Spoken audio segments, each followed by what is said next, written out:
In order that all sentient beings may attain Buddhahood, from my heart I take refuge in the three jewels. In order that all sentient beings may attain Buddhahood, from my heart I take refuge in the three jewels. In order that all sentient beings may attain Buddhahood, from my heart I take refuge in the three jewels. Whatever the virtues of the many fields of knowledge, all are steps on the path of omniscience. May these arise in the clear mirror of intellect. O Manjushri, please accomplish this.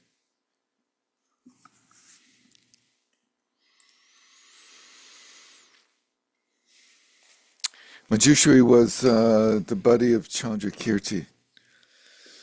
There was a famous debate between him and Chandra Goman, who was a Yogacharan.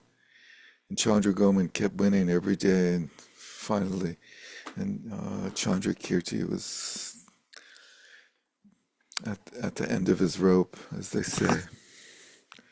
And he appealed to Manjushri and got Manjushri to appear at night and give him the answers. And then he won the debate against Chandra Goman, supposedly. Anyway, so here we are at our last class, and we have another version of explaining Nagarjuna's treatise. And so we've been through the logic before a few times, if not many times at this point. And maybe we could just dive into some of the interesting aspects of this presentation by Chandrakirti, the Prasanapada, his commentary on Nagarjuna's Mula Madhyamaka Karaka. Morgan. Yeah, I had a question about sort of context for some of this. I know we've talked about it a few times. So there was Nagarjuna, then there was Buddhalapita, then there was Bhavaveka, who sort of refuted or attempted to refute Buddhalapita, and then there was Chandrakirti, who said no, Buddhalapita was right. Um, and I'm just curious what happened after that. Like, I know in Tibet, it's basically everything followed from Chandrakirti. But are there other Madhyamaka traditions that don't?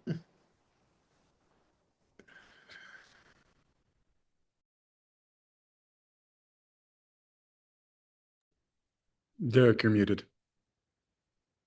Thank you.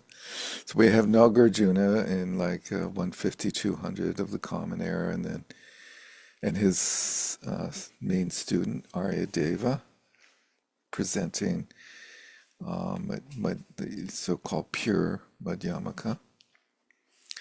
And then, as you say, Buddhapalita. Buddhapalita is the next gentleman, and Bhavaviveka has a problem with him. And it feels like Bhavaviveka is like trying to go along with like the establishment of formal logical dispute that's common in some circles that he wants to be accepted in, and so he's got to make a big deal of putting down Buddhapalita. And then a couple hundred years later, Chandrakirti appears, so we're talking like 600-ish, if that's in the realm, and sides obviously with Buddhapalita, and gives Bhavaviveka some pretty harsh treatment, pretty much thrashes him about. So then what happens subsequently? So subsequently, in about the 700s, another 100 years later, well, sorry, first what happens is it seems that Chandrakirti was not well regarded in India. And it'd be interesting to like look into. Chris, did you come across like how many commentaries on Chandrakirti's texts were there in India? One. Which is that? Uh, That's like not a the longest book in history, is it? no, that's the That's commentary on Baba Baba Vega. Vega. Yeah. Yeah. Let me see if I have this in my notes from last week. he wasn't greatly popular, and what became more popular was the work of a gentleman named Shantarakshita, who was sent or invited from Tibet, to Tibet rather, from India to help establish Buddhism in Tibet in what's called the first wave of the Dharma into Tibet. And in that wave, they did it. They translated a huge amount of Buddhist texts from India into Tibetan, huge, major, royal-funded project, and included in that were Chandrakirti's texts, but they weren't focused on. And instead, Shantarakshita's own writings were what were focused on. And he presented a sort of synthesis of Madhyamaka slash either Yogacara or, okay, so the one Indian commentator, Jayananda in the 11th, so that's much, much later. So there was nothing for hundreds of years. There And were a number of references to him throughout the centuries. So the text was mentioned in other texts, although it did not inspire commentaries. mhm. And Shantarakshita presents this sort of synthesis between Prasangika and either Yogacara or Svatantrika, or maybe both. And his version of Madhyamaka is presented in Tibet by himself and his main student, Kamalashila, who we know from the Bhavanakrama, but also wrote extensively on the different tenet systems. Between the two of them, there's a text by Shantarakshita called the Tattva Samgraha, which is the compilation of tattvas, I don't know, truths or something, not quite sure what tattva would be. Samgraha is a compilation. And then Kamalashila writes a huge commentary on it. And they go through all the different Buddhist schools and order them. And I've not really looked at that, studied that in terms of like, does he put Prasangika on top? That would be interesting to see how he treats Svatantrika and Prasangika in his tenet system texts. But those have become available in translation, part to some extent, the text. And but that becomes the basic view of Madhyamaka in Tibet for many hundreds of years until like the 11th century or so. Um, what's his name, Chris? Chapachuki Senge, or somebody retranslates Chandrakirti's texts. I think both the Prasanapada and the Madhyamaka Avatar, I'm not sure, and promotes them widely. And that then quickly becomes the widely accepted as the ultimate version of Madhyamaka from India, and basically pervades all the different schools. He's affiliated with the early schools of the early monastery and monastic establishments of the second turning of the wheel, or second presentation of Buddhism in Tibet after the persecution.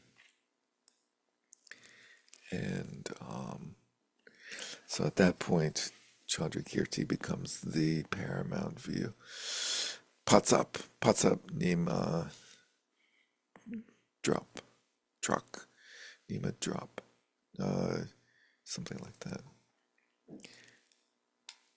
Patsap, Nima, drop. Published the second translation in 1055. 7-year publishing period. Okay, not bad. Somewhere in that range, he publishes it. Don't Who shoot the published messenger. it? Who published it? But it's a curious sort of thing that he doesn't, Chandrakirti doesn't gain preeminence for quite some time. Thoughts on that, Morgan? And in addition, sorry, in addition to Shantarakshita and Kamala Shila and a gentleman named Jnana Garba become known as the three new teachers from the East. Every once in a while, you see this reference to the three new teachers from the East. And they are jointly presenting a sort of synthesis of uh, Yogacara, Svatantrika, Prasangika. And they have a big impact in Tibet. So, I and I did a little bit of research on how Madhyamaka traveled east into China, Japan, and so forth. Since Tibetans weren't the only benefactors of importing Madhyamaka. And while Chandrakirti was not really recognized or uh, aware, they weren't really aware of him. They followed what we would somewhat inappropriately call a Prasangika style. So Svatantrika didn't take root in East Asian Buddhism either.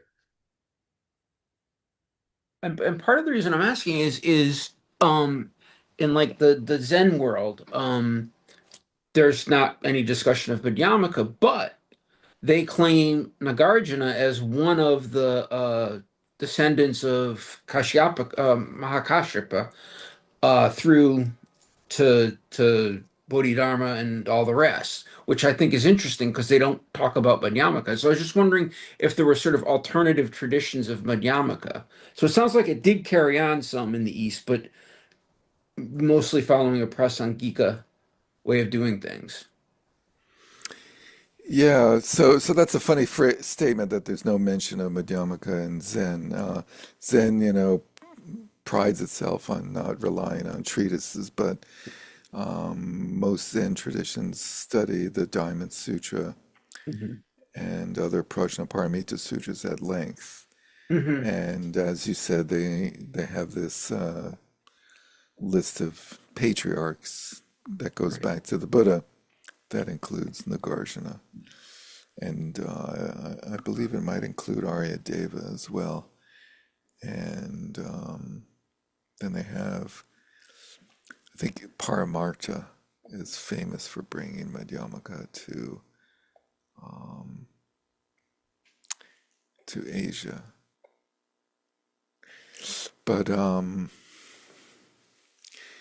this will be the subject of our next course. This next period where we'll dive into these.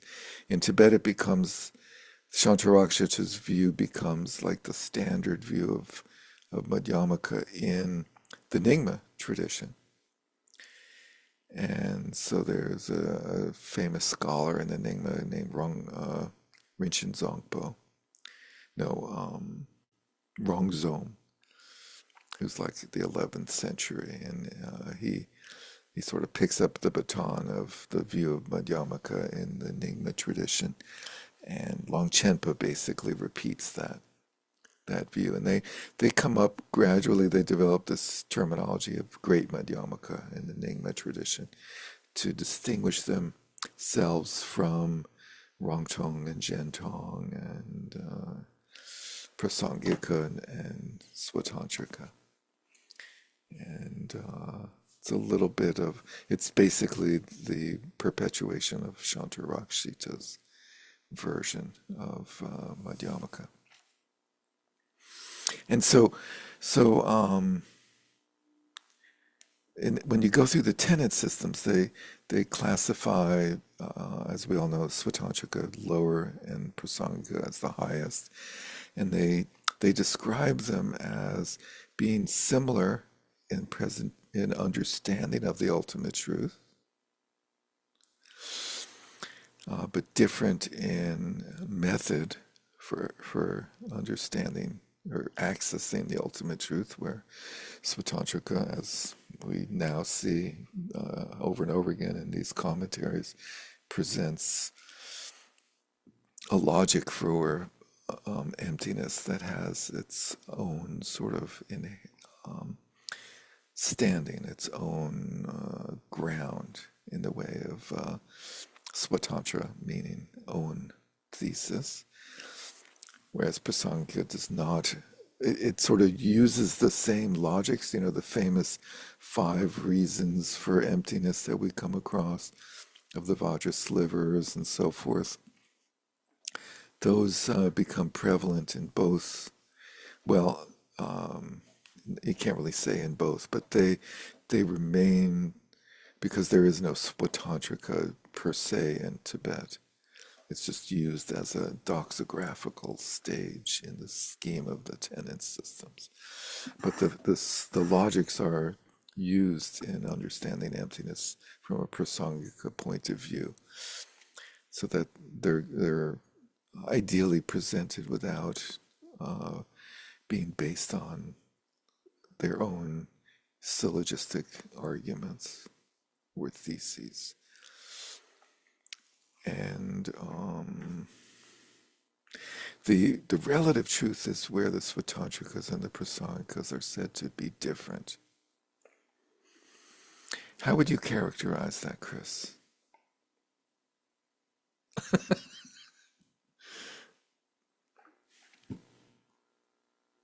Yeah.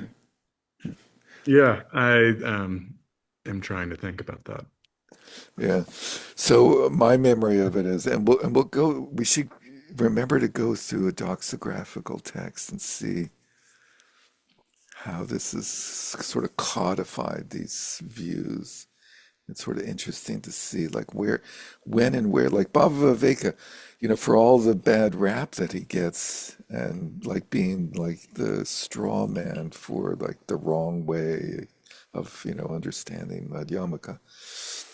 He begins he has a few main texts, and one of them is a tenet system text, and it's like the earliest tenet system text, where he goes through the different schools in detail, and it's a lot about the Hindu schools, the non-Buddhist schools trend, which then continues up until this day, of going through the different schools and sort of ranking them and comparing them. But my rough memory is that the difference in Svatantrika and Prasangika is on the relative truth level, where Svatantrika has a subtle reification of relative truth, a subtle sort of acceptance or sort of, yeah, I think acceptance is a good word, acceptance of relative truth as the basis for karma and experience, as well as for interchange and dispute. And my understanding is that Prasangika's view of relative truth is that it's accepted at face value, period. And they don't, ideally, the true Prasangika would not enter into any sort of philosophical discussion about relative truth, and would just sort of go along with whatever made sense from the sort of common point of view of, be that science or whatever it is.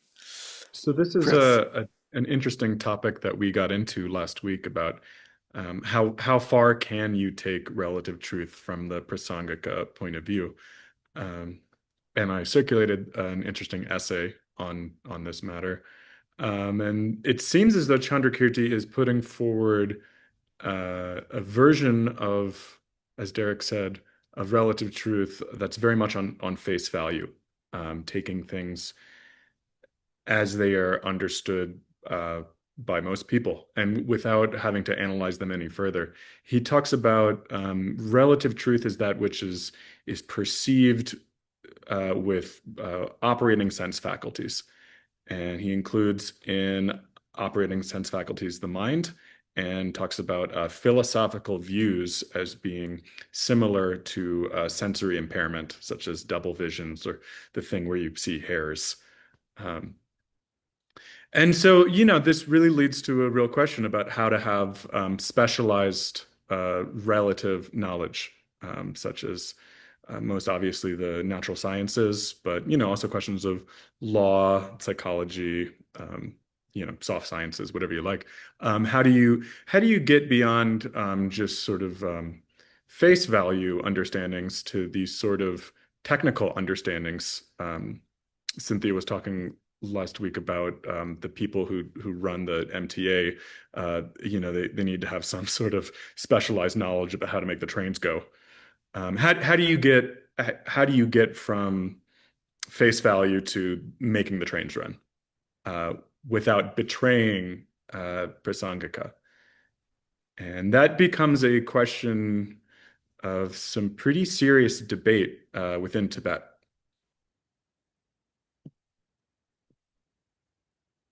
Um, Yeah, I don't know if you wanted to share anything on that, Derek, or if anyone had further ideas about how to not throw the baby out with the bathwater. Yeah, so the Prasangikas feel that the Svatantrikas throw the baby out with the bathwater because they try to include it in the philosophical view of emptiness, and it just makes no sense.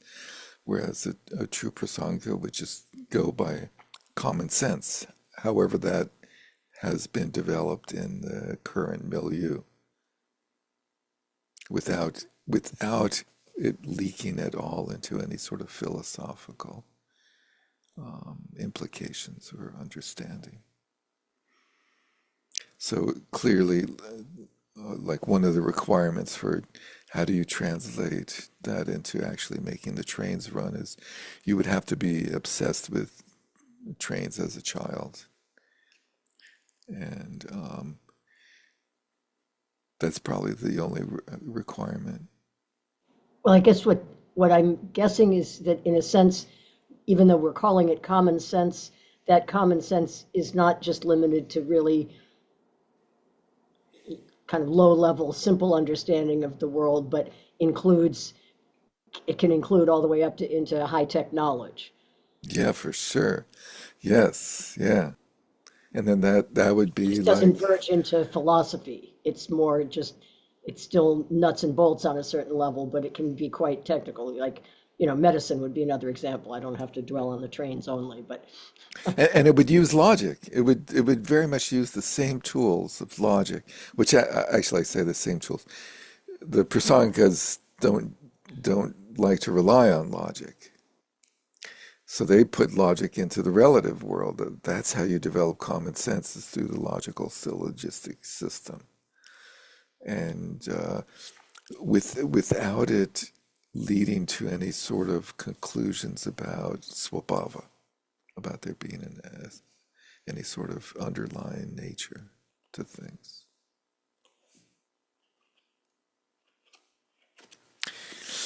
But I haven't checked out the article yet. Did anyone else have a chance to check out that article from Chris?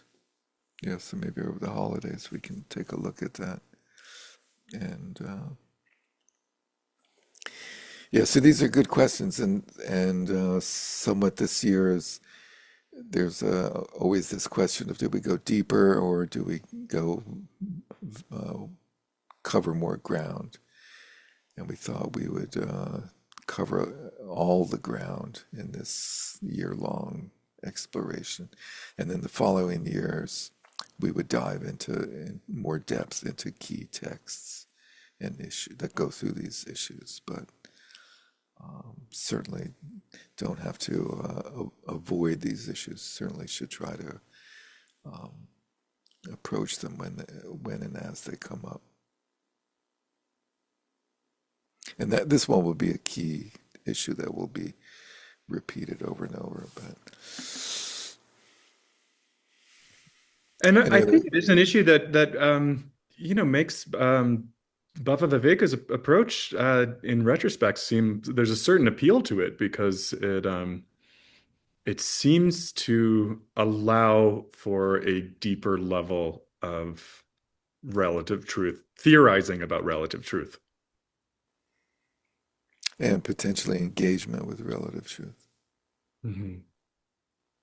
But that does seem like a hurdle that's going to have to be crossed at some point. How we're gonna deal with specialized knowledge within the domain of the relative. So why is that? Does the specialized knowledge in the domain of the relative imply some grappling with swabhava? So Chandrakirti makes the point that causation isn't even valid in terms of the relative. That the four modes of causation are not relative or valid even in the relative truth. And I just think that it's tough to have it's tough to know how deep you can take your analysis of the relative truth, given that sort of impediment. And I mean, I think he's right because I think in terms of the way we normally think of causation, we don't really think of it as self, we don't really think of it as other, but we think of it as like a secret third thing. Yeah, it's the both thing. That's why, It's a morphing. It's a both thing. There's a morphing, a gradual morphing of phenomena. yeah, it's just Yeah. like the way we think of ourselves. It's what I call mushy. We get into mushy thinking, where Hmm. um, we don't fit neatly into the category of either self or other or, you know, one Yeah, or any. the most profound example is like, what's the relationship between a child and a mother? Are they the same or are they different? At what at Very what point in time different. are we? They're very different. Very different.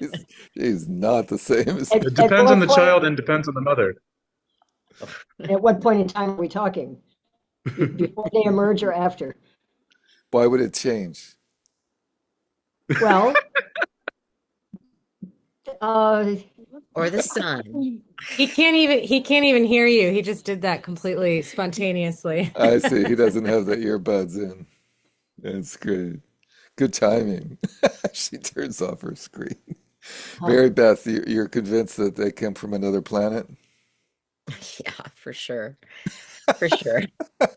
But I just when we talk about the relative truth or the causation, that sort of piece of causation that we've been talking about for the whole uh months, isn't isn't dependent origination, like that's how we describe emptiness, and isn't that something other than the tetralemma? It Or is. okay. Yes. Yeah, thank you for clarifying that, right? The tetralemma is sort of an absolutist way of thinking about things. And the Buddhist alternative is that things arise dependently. And Chandrakirti quotes the Buddha in this presentation of when there's this, then that will arise. And he doesn't really explain it much, but But did they actually allow for a rising? well, what is he says? This and that?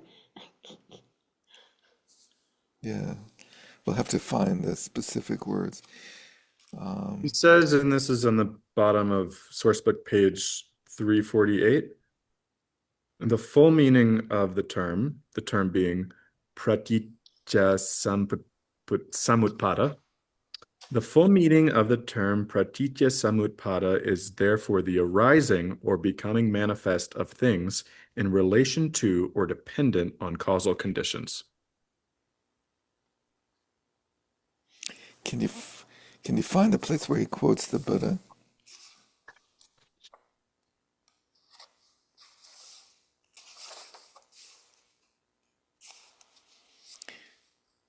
Well, anyway, so it is definitely presented as the alternative to the four extreme positions of self, other, both, and neither.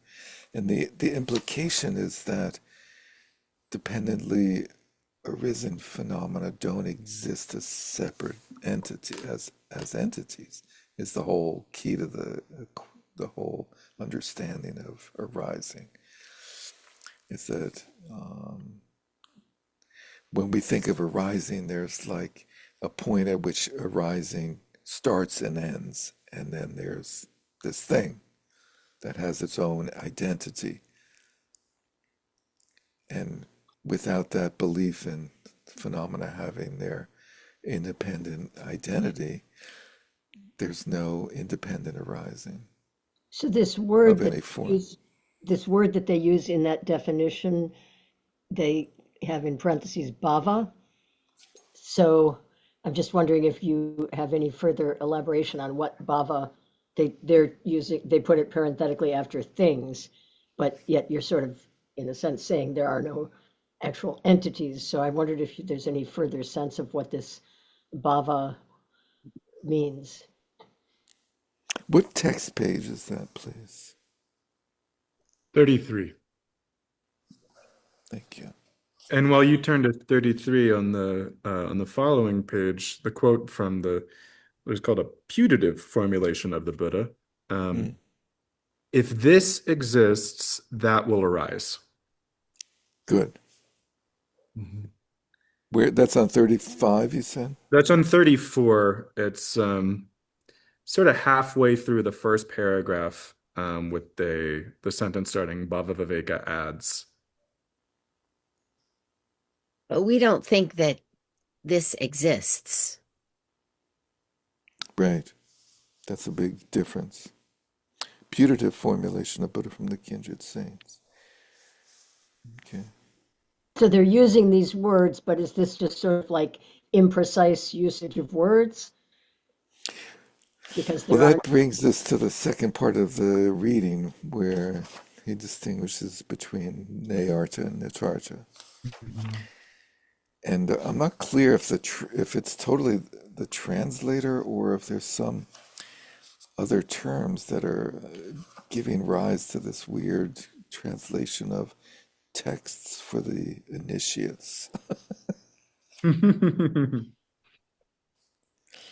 Sutras for mankind at large. I don't know about women. Where do women fit in there? We're implied. They're the initiates. We're implied. They thereby they have to be in the initiates. There's sutras for men and there's sutras for the initiates, which are women. To That be fair, wasn't men do need definitive. a lot more help. So I've been told. That wasn't definitive and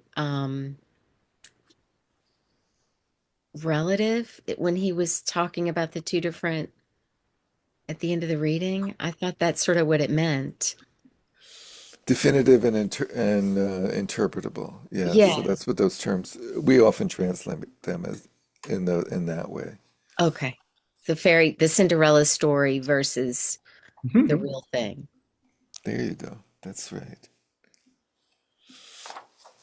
Yes. Let's get there. Touch on a couple of little things along the way. I'll start. Chris, please just chime in. I like the way he frames, the purpose of Nagarjuna's text. Um, and he talks about his own texts.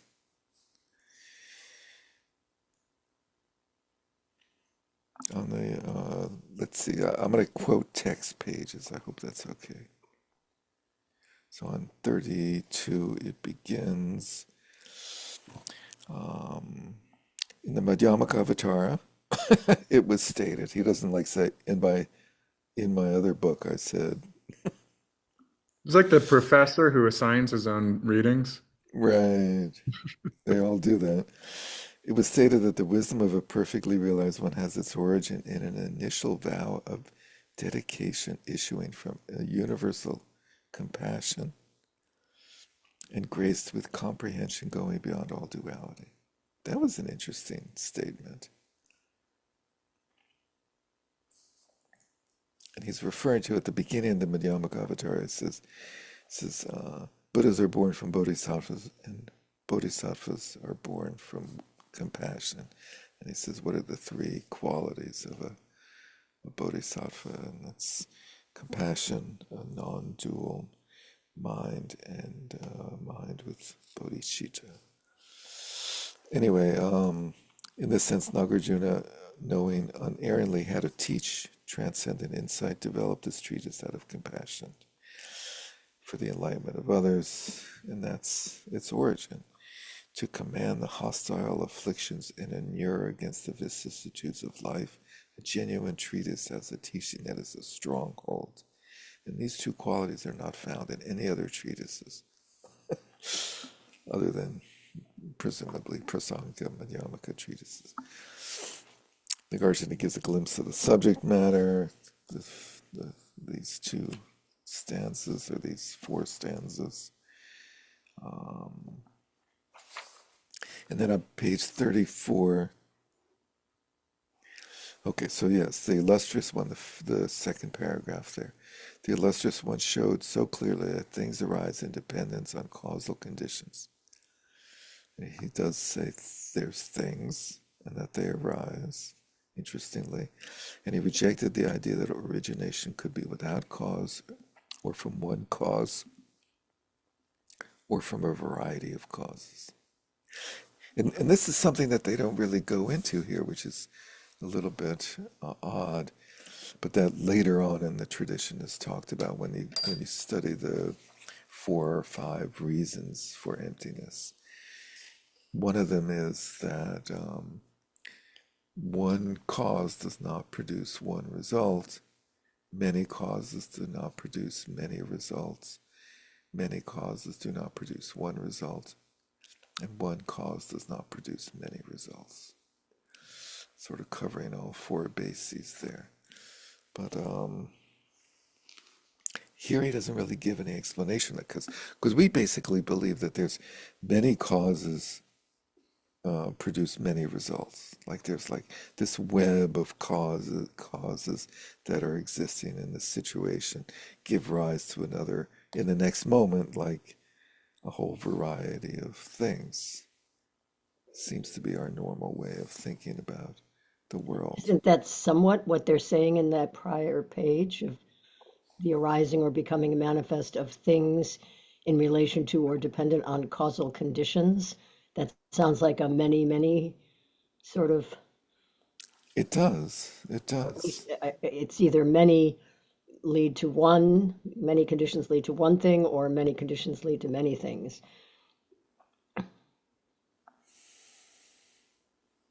Yeah, it does, and it's he doesn't really address the Buddha's terminology and the way the Buddha's talking about it directly,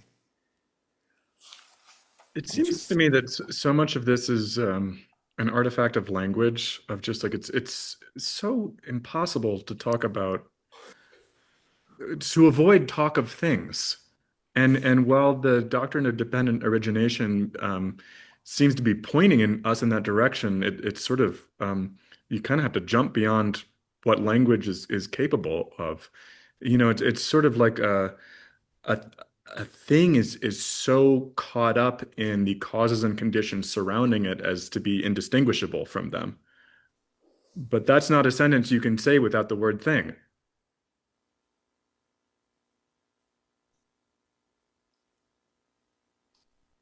well. Yeah, that's very helpful. Thank you, Chris. So let's continue with that second paragraph in 34. Um, he rejected the idea that origination could be without cause, or from one cause, or from a variety of causes, that things could be produced of themselves from what is other than themselves, or both. By this rejection, the true, delusive, everyday nature, samvritti, of delusive everyday things is revealed as it really is. Dependent origination is thus itself delusive.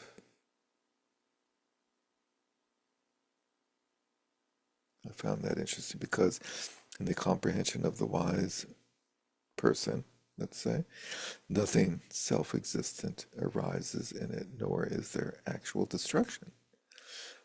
So there is, so he's getting right to that point of dependent origination is a bit of a misnomer because nothing actually does arise in reality. Um, Nothing self-existent arises in it, nor is there actual destruction. By the same token, no actual movement is distinguished by the 8 characteristics, etc.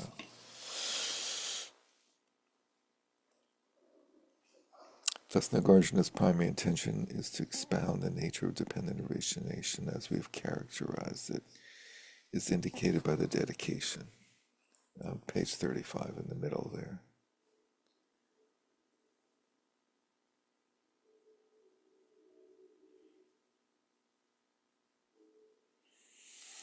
And they're pretty harsh.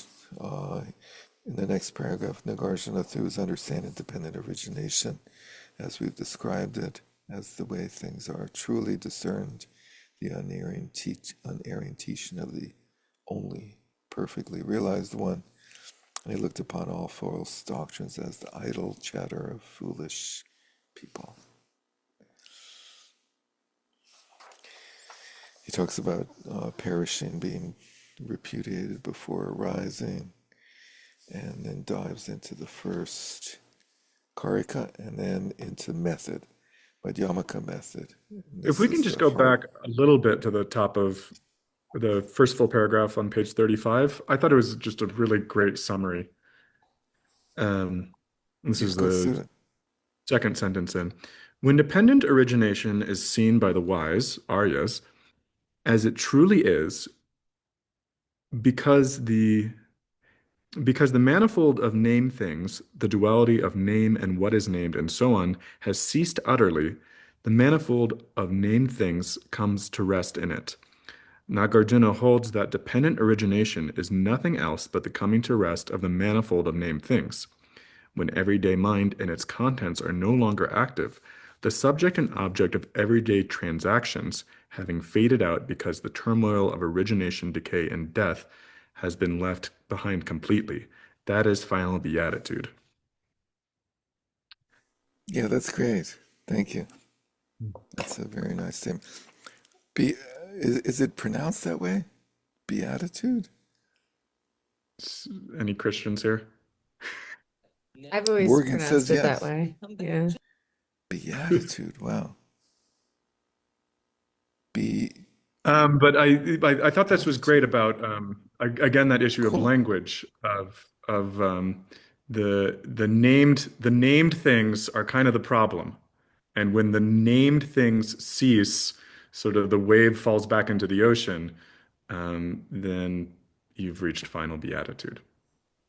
But Is it then, the name things are the problem or the naming of them is the problem? Naming, sure, distinguishing, feeling like we can pull a thread out of the tapestry.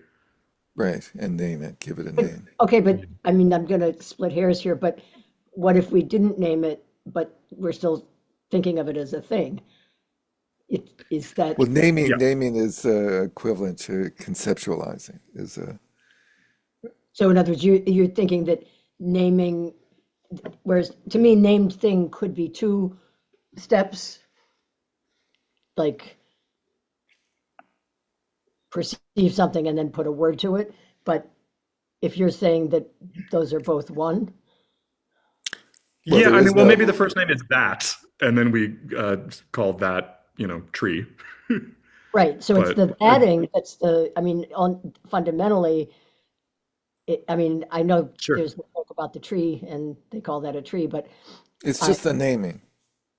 you There think is it's no thing. naming, There is not the nothing. adding? There's nothing to be thatted. You still have to eat food, If you want, only if you want to live. but you don't have to name it, right? You have to eat it, but you don't have to name it. That's right. Mhm. But I mean, the question, all I'm asking is it the itness that is the fundamental, But the idness only exists in the mindness. it's I the think mind. that the reification is the issue, and whether reification is possible without a name, maybe we can put aside. Um, but the reification is the problem. Okay, but to me, that is, reification is not necessarily about the naming, it's the sort of, Conceptualizing. yeah, the Depends what type separation of of self and reifier you other. are. Maybe Okay, there's maybe we've all got different styles. That's a great paragraph. Thank you, Chris. Thank you for naming it.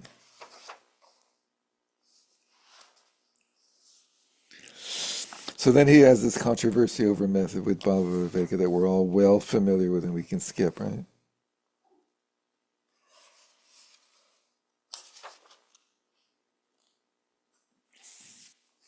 Then let's dive into the next issue with this two levels of discourse.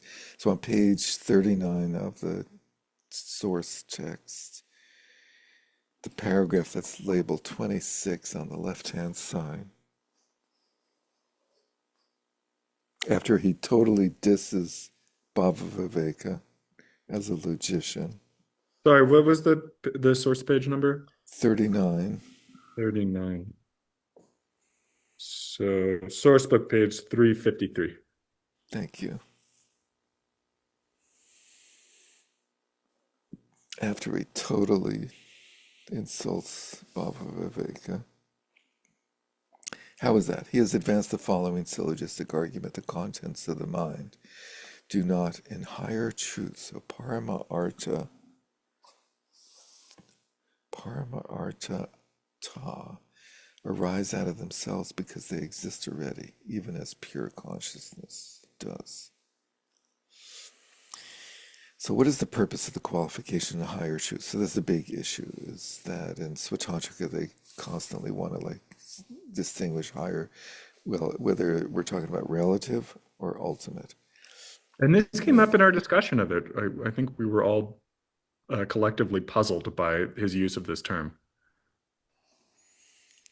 In Chandrakirti in last week's texts.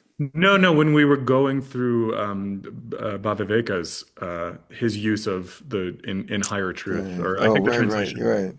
The translation we used said ultimate truth, but yeah, it seems like he's sort of like trying to create a space in which relative truth and ultimate truth are blended in a way that is satisfactory to neither. Oh, I thought he was trying to distinguish that in relative truth we can accept this and that. And there's only an ultimate truth that's where what we can't. I think that's what he's trying to do. But then well, I mean, for example, in this example, in higher truth, the contents of the mind do not arise out of themselves because they exist already, even as pure consciousness does. So now we've put the contents of the mind and pure consciousness in the context of the higher truth, which is not where they belong. Yeah, so clearly this statement is not a Madhyamaka statement. There is no mind, there's no contents of mind, there's no pure consciousness. I was assuming, which is always not a good thing to do, but that Bhava Viveka was syllogizing his opponent's statement to show it as false. But it's unclear. But anyway, he's Chandrakirti says that this is a syllogism he's advancing. So it seems Bhava Viveka's syllogism. Bhava Viveka is advancing this syllogism. So what is the purpose of the qualification in higher truth, in ultimate, which he introduced? If he says it is because origination as it is understood in the everyday world cannot be denied, because, so if in relative truth origination can't be denied, so therefore he's using this qualification. Because if it is, then its transcendence will not be required. Which is odd, right? If he says it is because origination as it is understood in the everyday world cannot be denied, because if it is, then its transcendence will not be required. If it's accepted, then you can't transcend it. If you've accepted it, which is saying that you're not wanting to transcend it. You don't need to. If you're trying to establish it as relative truth, You don't need to appeal to ultimate truth to do so. This does not make sense. Even in the everyday world, spontaneous origination is not accepted. So we're saying that Bhava Viveka is using an example that he claims uh, relates to the relative, but Ch- between the two of them, Chandrakirti like keeps saying, or the Prasangika keeps saying, you're appealing to relative truth in order to connect to other people and bring them along in understanding the Dharma. And so to do that, you're connecting with the minds of the relative person, let's say the person who believes in relative truth. But in doing so, you're using absurd examples because the relative person does not believe in production from self.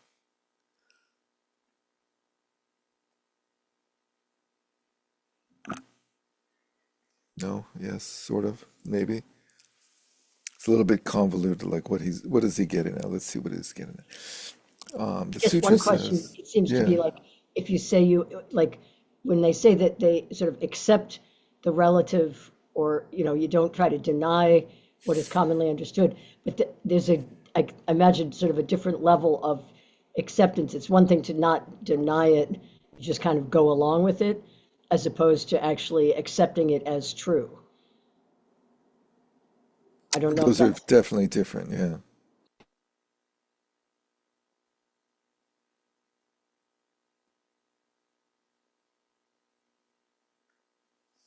I think Chandrakirti is saying that Bhava Viveka's attempt to say that production does from self doesn't exist ultimately is a refutation of something that nobody accepts relatively. If nobody accepts production from self relatively, why do you have to go to the extent of refuting it on the ultimate level? Something that is not even accepted relatively.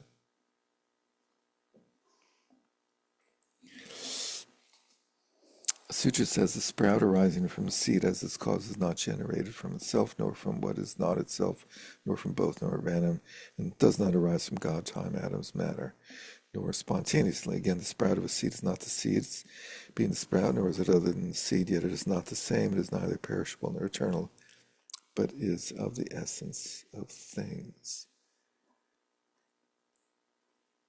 which means it's impermanent and so forth. Nagarjuna will say, whatever comes into existence dependent on something else cannot be that very thing. It has to be other, nor can it be wholly other either. Therefore, it neither perishes completely, nor is it eternal. So he's, instead of like dwelling on the way things come about, he's getting to the heart of the problem, which is the belief in the things, as we just went through with Cynthia. If Bhava Viveka says that the qualification in higher truth holds only for the opponent, that does not make sense. We do not accept an opponent's concepts, even for the relative world. As non-Buddhists lack unerring insight into the nature of the two truths, both should be excluded if the discussion is to proceed successfully. Thus, it does not make sense to introduce this qualification when referring to the argument of an opponent. Nor does the ordinary person understand causality as spontaneous generation. Therefore, the qualification is useless in their case as well. One does not penetrate into the problems of origination from self or from another, that an effect is produced from a cause, and so on. One understands it simply as it appears to be. This is an interesting way of presenting the Prasangika's approach to the world. Whatever way it appears to be.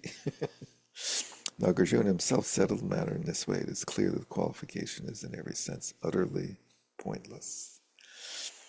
However, if Bhavik introduced this distinction so that he would not repudiate origination in the everyday sense, then this would involve two fallacies: that of an argument invalid because its substance is untrue for its proponent, meaning production from spontaneous production, and that of an invalid reason as the basis of the argument. Logically, it doesn't hold water. He does not himself accept the existence of visual perception and the other mental faculties in ultimate truth. So a little bit of a segue. Where did the visual perception come in suddenly? It seems like I think it comes in as contents of the mind in the example right, from earlier. right. The example that was given is clearly from a larger discussion that went through different aspects of mind and mental factors and so forth.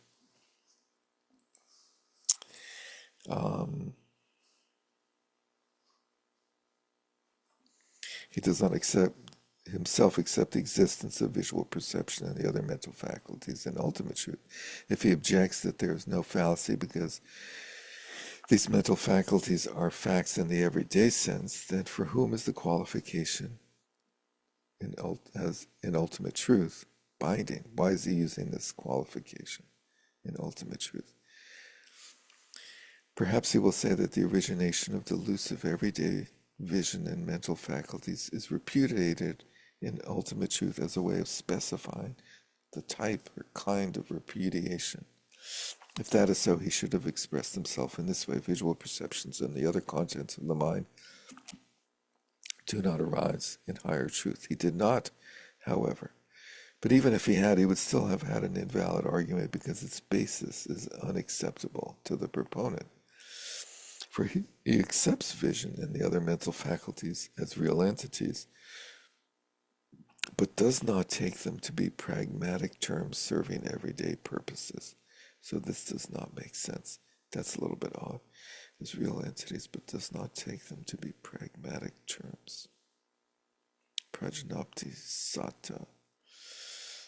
I think that's getting lost in the translation. That's the thing with these texts. If you can't understand it, you just blame the translator.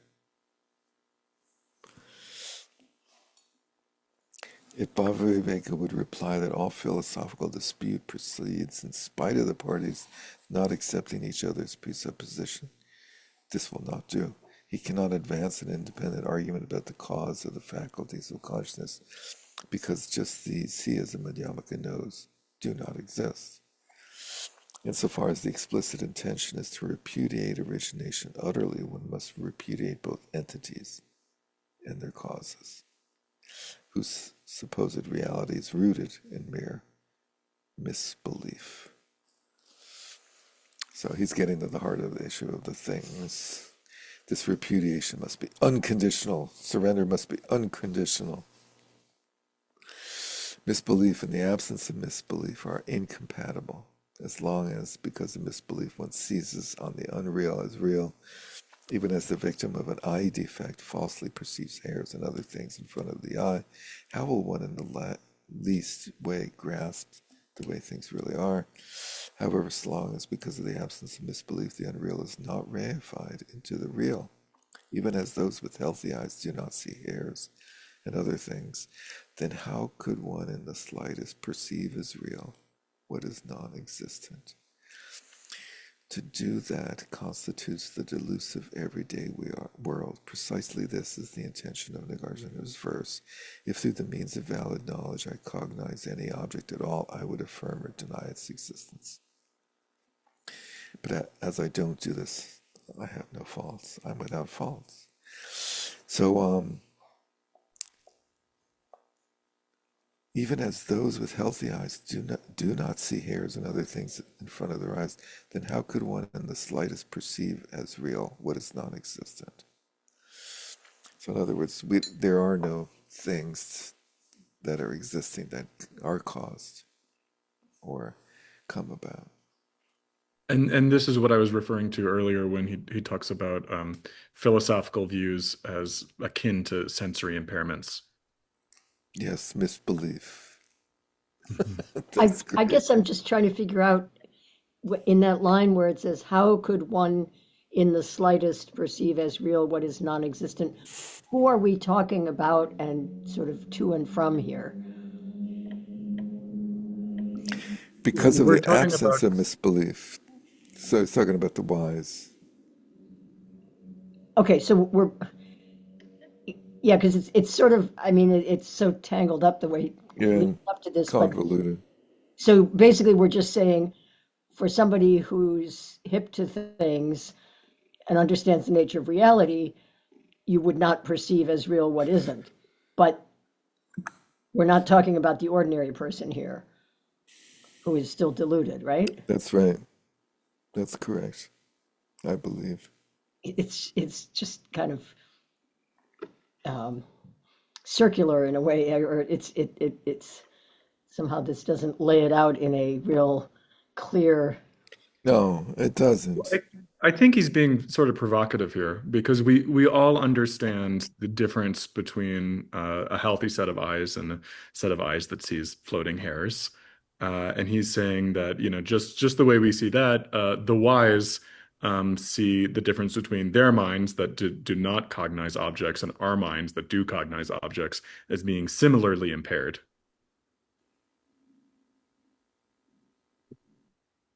I get it. It's just it does seem like a pretty complex way to state it, but Maybe he nevertheless. needed an editor. I think the translator needed an editor.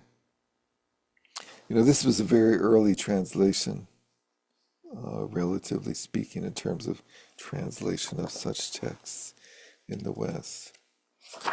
When was this? In 1979. So, the first of its kind.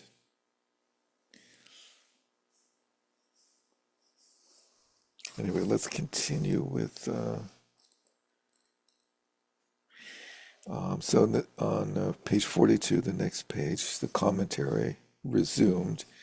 He goes back into the commentary on Nagarjuna's text, nor do things arise out of what is other than themselves, because such other does not exist. So hopefully we're all like comfortable now at this point with these logics of why things don't arise from self, other, both, and neither. Why is it that we can't agree with arising from other?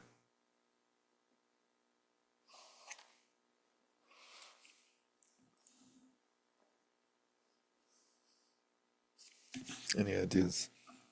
Because other doesn't exist. Because other doesn't exist. Thanks. Because That was a trick. anything would cause anything.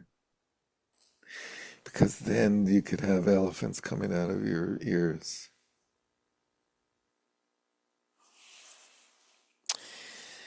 Okay, so enough of that. We know these. So, okay, sutras for people at large and the initiates. So on page 44, this part is sort of important. This is precisely why Nagarjuna composed this treatise on the middle way. He wanted to demonstrate the proper distinction between sutras, which are for people at large, and those for the initiates. The former speak of, the Buddha talked about arising, perishing, and so on as characteristics of dependent origination. They have no reference to things as they are in themselves, which is an interesting term. I have not seen these Sanskrit terms. Vishaya Swabhava, unsullied because the defect of primal ignorance has been dispelled. They relate, on the contrary, to the knowledge of things as bound by convention, except the limitations of primal ignorance. But the illustrious one has spoken of seeing the way things truly are, Tattva Darshana. That amongst is the highest truth. It does not pretend to be what it is not. It is nirvana. The realm of the compounded is not what it pretends to be, and so is unreal. And so on. Again, in this world there is neither truth nor absence of untruth.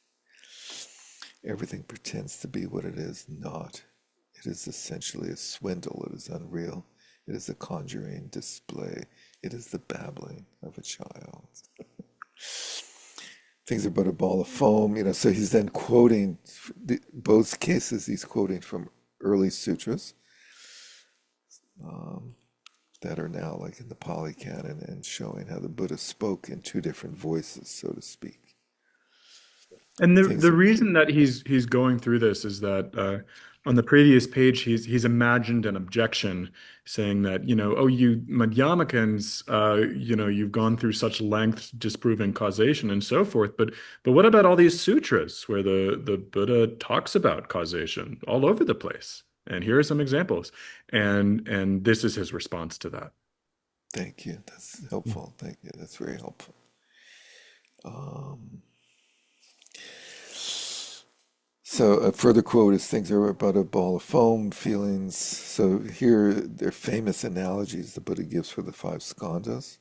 Form is a ball of foam, feelings are a bubble, ideas or the third skandha, discrimination is a mirage, mental factors are the stem of a banana tree, and consciousness is a conjuring display, a magical apparition.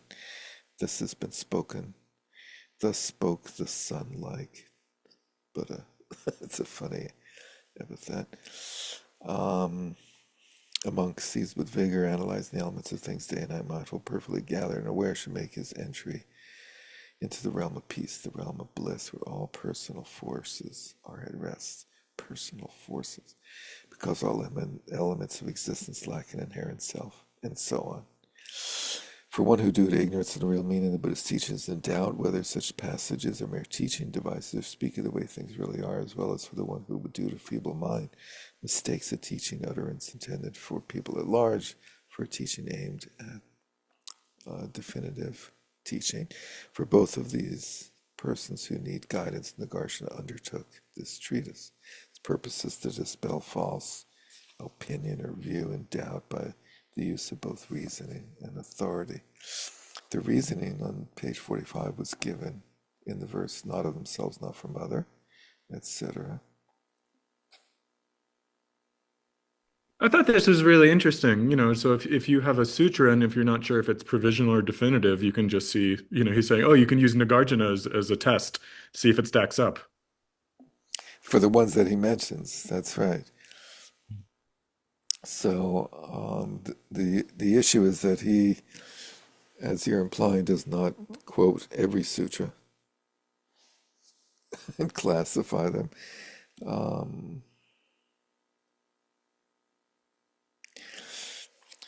so the second paragraph on 45 is one of the key ones in the Akshayamati Sutra. So this is the sutra that the prasangas who cleave to the second turning of the wheel of the Dharma sutras refer to as being the authoritative way of identifying Nayarta and Nitarta sutras. So Nayarta is the Sanskrit for what this translator is calling people at large, and the initiates Nitarta, but we call interpretable or provisional and definitive or I can't remember the other term for definitive. Which are the sutras which are the Nayarta interpretable sutras, and which are the definitive? Those sutras which are spoken for the sake of entering the path are said to be interpretable, Nayarta. Those spoken for the sake of attaining the final goal are said to be definitive. Whichever sutras are concerned primarily with liberation, characterized by the absence of being in particular things, by the absence of external objects and bigoted views of willed action, of birth, origination, existent things, inherent natures, by the absence of individual beings, personal spirits, of the person and of the self, such sutras are definitive. This Venerable Shariputra is called cleaving to the sutras which are definitive, not to those which are interpretable or provisional. The funny thing is that the language used here at the beginning of that sentence was whichever sutras are concerned primarily with liberation characterized by the absence of being in particular things.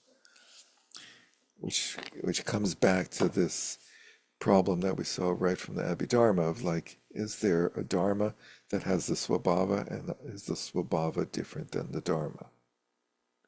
Does the Dharma possess the Swabhava? So do things possess being, the absence of being in particular, Swabhava, right? So you can, it's like you can take the Swabhava out of something, but then you're still left with the something. And this becomes a major point between Gelugpas and other schools in Tibet.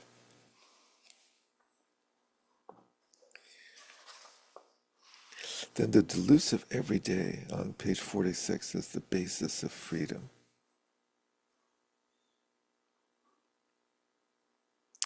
Where he gets into this whole point, I believe that one understands the true nature of reality by looking at relative reality, as opposed to trying to look at ultimate reality as the way to get there. But it's not that clear in this presentation. Chris, do you want to say anything about this section?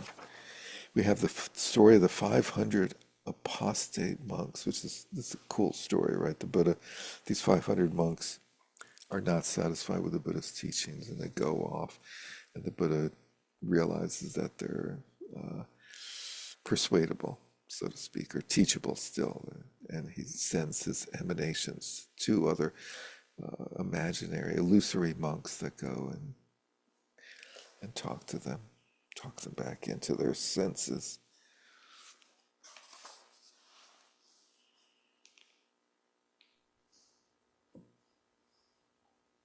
Yeah, I think that the point he's trying to make is, well, I think it's there's a few related points here. One is that, in particular, how can moral action be efficacious in terms of generating positive or negative karma, if all actions are illusory, and he begins. Can you show us tell us where he addresses that? Is it right from the start? Well, so let me paraphrase. Let me read the question. This is at the bottom of page 45, sourcebook page 345. Thank you. Someone may object if the attributes arising perishable and the others do not hold, and if Nagarjuna undertook this work with the purpose of demonstrating the falsity of all possible assertions, whatever is false being non-existent, it follows that there are no bad deeds, and in their absence no miserable lives, nor can there be good deeds, and in their absence no good lives. But if there is no possibility of differentiating a good life from a bad, there can be no birth-death cycle in the Buddha sense. And then there would be no purpose of undertaking any deed whatsoever. So if nothing has any reality to it, why bother with anything? Why not just sit on the couch eating potato chips? Watching TV, watching football. Yeah, so the nihilist's argument, and his response is what?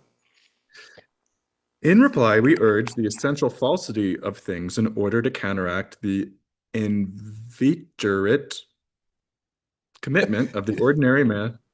Inveterate Commitment of the ordinary man to the reality of his everyday world as the reality. It is definitely not so for the realized wise ones who take nothing at all as either false or not false. Furthermore, how could there still be a soterically relevant deeds or a birth-death cycle for one who has comprehended the falseness of all the putative elements of existence? Such a one does not seize on any putative element whatsoever, either as existing or not existing. I thought this was such an interesting idea. He says to the objection, from the point of view of a realized one, well, you're exactly right. There is no samsara there are no good deeds or bad deeds. There's no samsara whatsoever, and that's exactly the point. But then he goes on to say that for confused beings such as us, illusory displays can be quite effective, and he talks about Uh, this is at the bottom. The Sutra on the Discourse of Dridhadya says something. It is, O son of a noble family, as when one is present at a magical show. One's mind fills with desire on seeing a woman created by the magician. But embarrassed, one leaves, and having left, one tries to convince oneself that this magical woman was ugly, perishable, void, and without reality, and so on. So it's talking about, on one hand, there's the efficacy of illusory displays. You know, you can still be seduced by the magical, illusory woman.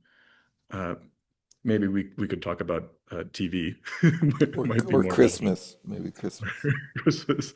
Yeah, so illusions are actually very effective, and yet we also need to.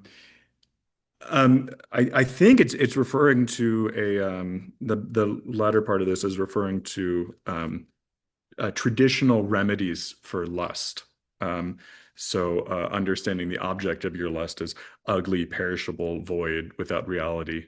Um, and the point is that when you're dealing with illusory problems, you may also need to introduce illusory solutions, such as the perishability of the imaginary woman or the ugliness of the imaginary man, whatever you like. Um, yeah. Right, and so similarly, the Buddha creates two imaginary monks who can have a profound effect on those other monks, even though they're illusory. Mhm.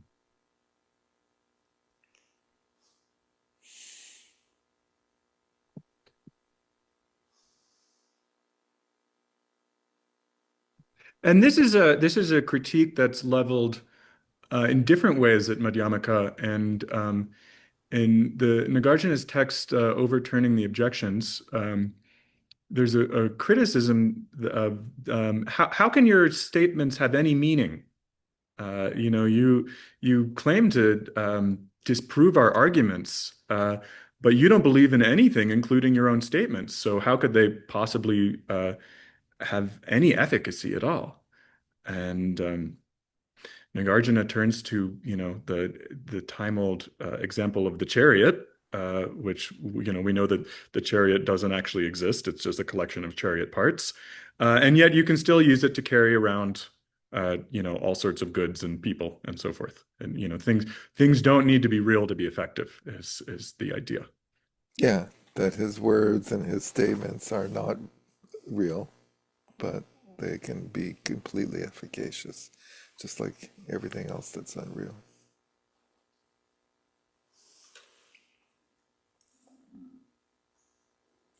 What about this last part? The wise are not dependent on the means of cognition. Those of you who will protest, you say that things do not arise from causes. This is cognitive assertion based on some means of knowledge, or is it not? How many means of knowledge are there? What are their characteristics? Blah, blah, blah.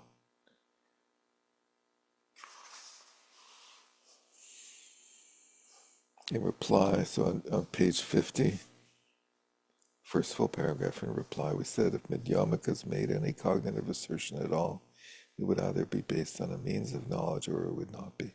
But we make no assertions. We're all out of assertions. How is that to be understood in your thinking? Where there is a negative assertion, there would have to be a counter assertion, which, with reference to the first, would be positive. But as we make no negative assertion whatsoever, how could there be a positive thesis, which would either contradict or not contradict it? Because the opposing terms would be meaningless, as are the length and shortness of a donkey's horns. Another interesting example of a non-existent thing, like the horns of a rabbit, horns of a hare, child of a barren woman, and so forth.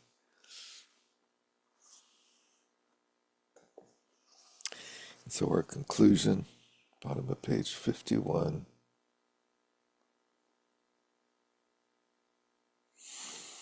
And so the endeavor of the first chapter of Nagarjuna's texts, which we've now gone through and few different forms, number of times, is to establish that things do not really arise by opposing the perverse foisting of an essential nature on things. It will be the endeavor of the remaining chapters to invalidate and reject any and all reifying distinctions foisted upon other things.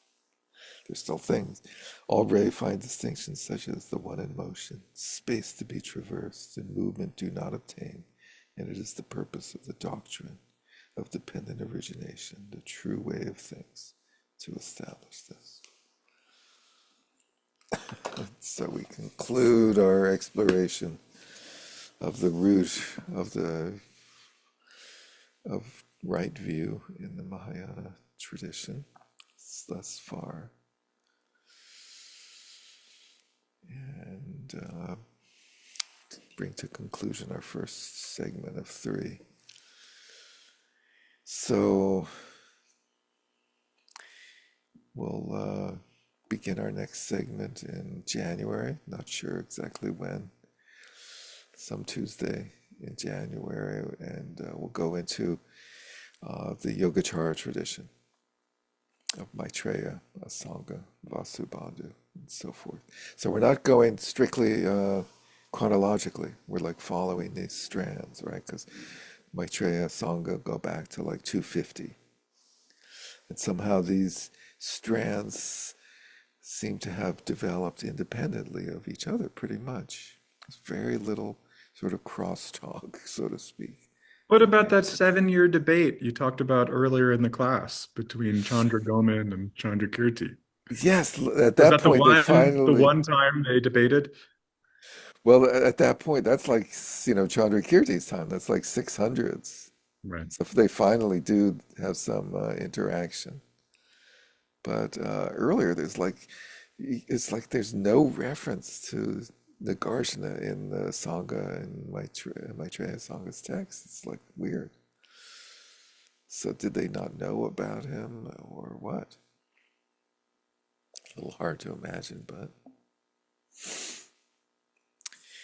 And then we'll branch off into the Tathagata texts and another sort of anomaly in the tradition of the fact that there's no like school, so to speak, of Tathagata.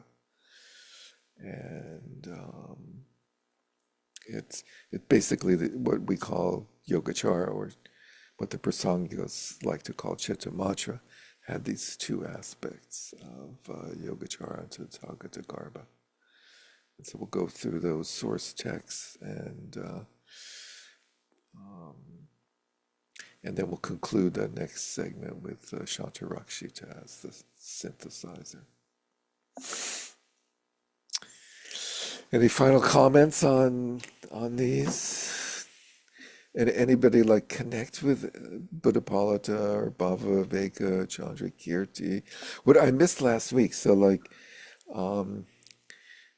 was it interesting to read his verse presentation of this tetralemma? Buddhapalata and Bhava were obviously very much clunky prose, particularly Bhava Viveka, just loaded up with obscure wording, as is this text, very difficult to read through.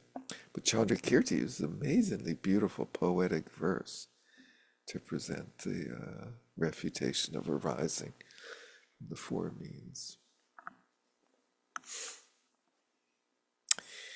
I see there's a lot of reaction to that question.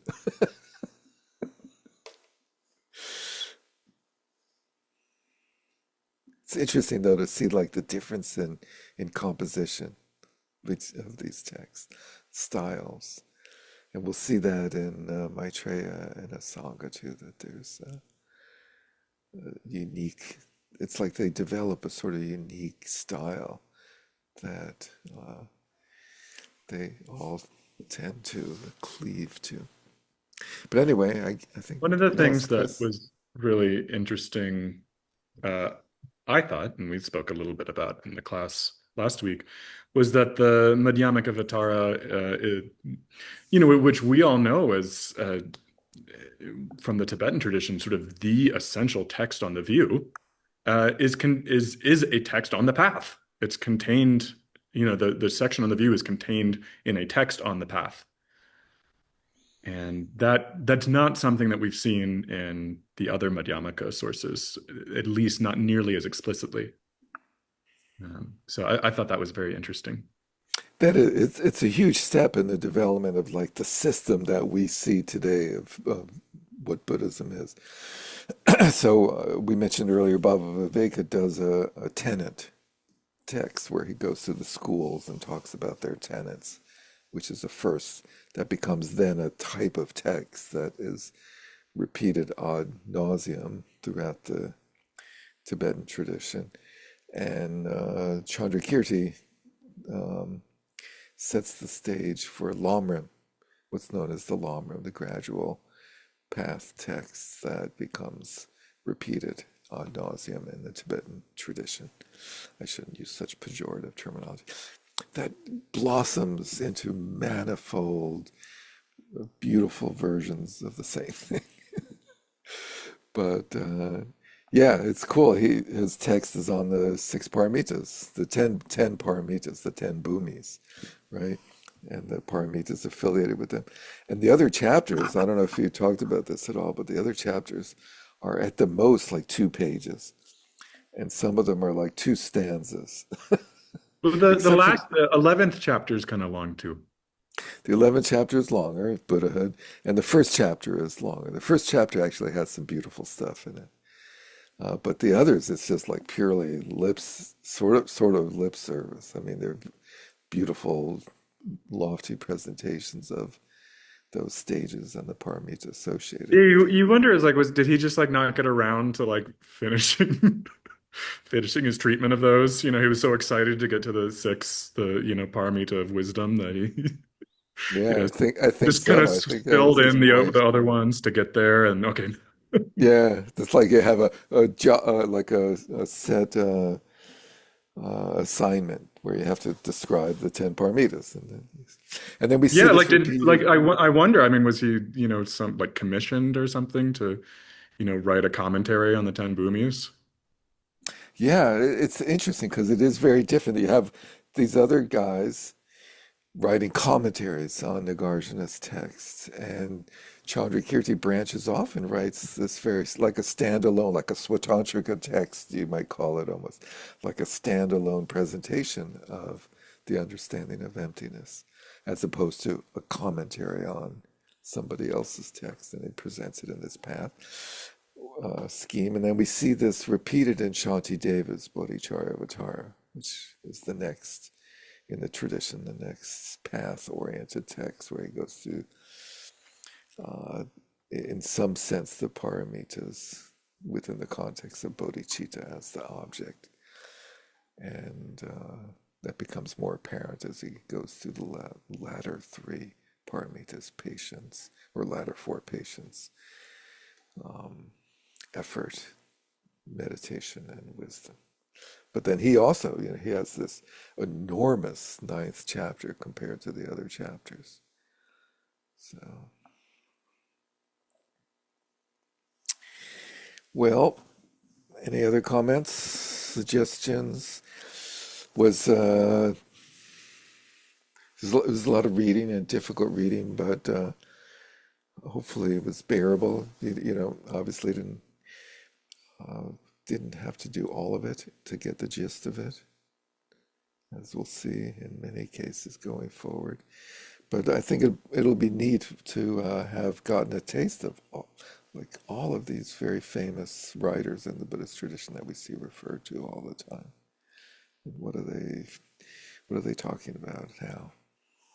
So One thing I'll just comment briefly is I find if I read these very slowly and reread passages, I start to understand it better. But then it's very difficult to complete all the reading for the week. So I guess I'll just sort of choose back and forth. But if it was like 10 or 15 pages of reading, I could really take my time with it. But I find I have to sort of choose whether to go really get into it or just kind of try to get a taste of the whole thing, but that's Yeah, okay. I had the same experience, and we had this difficulty of trying to present like if you just present that one little snippet, then you don't get the picture of what the thing is. Totally. But ideally, would say, focus on these even five like pages. And if in the ideal world, I would kept dreaming about like pulling out some section of it that's real important and really making it clear what the statements are and the arguments and sort of adding like commentary, which many people have done. There's on certain texts on Madhyamaka, there's like a zillion translations now and commentaries, including the one that we read for last week by, was that Jan Westerhoff last week on, yeah. So he does a very good job of that. But we'll try to do that going forward. Like, let's all focus in on a few pages here.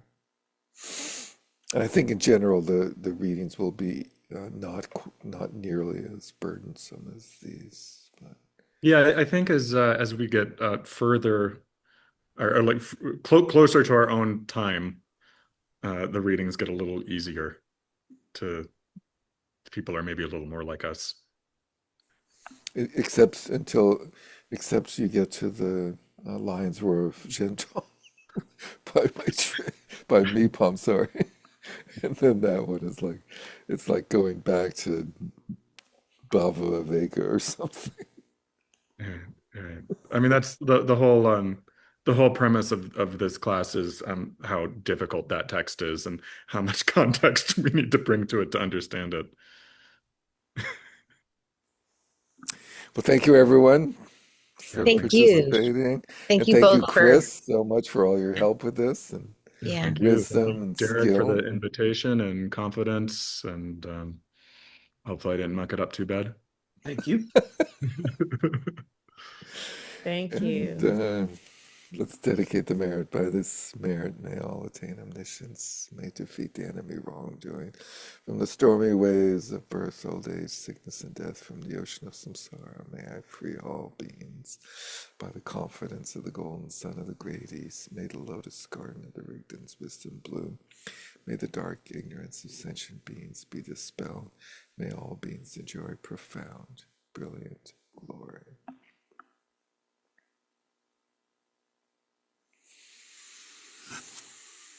Thank you, everyone. Take care. Have a Thanks. See wonderful you Thank New Year. holiday you. season. See you next year, if not before. Cool. Thank you so much. Holidays. Bye. Hopefully, you guys can come to the last day of our Sunday mornings next Sunday, this Sunday, something like that. Yeah.